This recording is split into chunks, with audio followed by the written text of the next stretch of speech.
পানীয় জল এবং রাস্তা সহ বিভিন্ন ধরনের সমস্যার শিকার আগরতলা পৌর নিগমের 14 নং ওয়ার্ডের রজিননগর বালুচর এলাকার নাগরিকরা।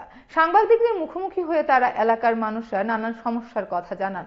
স্থানীয়দের অভিযোগ, এলাকার রাস্তা দীর্ঘদিন ধরে অর্ধ সমাপ্ত হয়ে পড়ে আছে।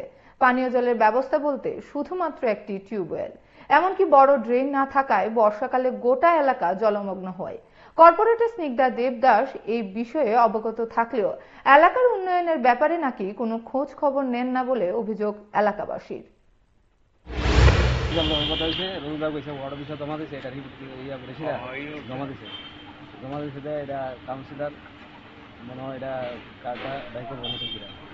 কতদিন ধরে আমরা এই কাজটা হইতেছি?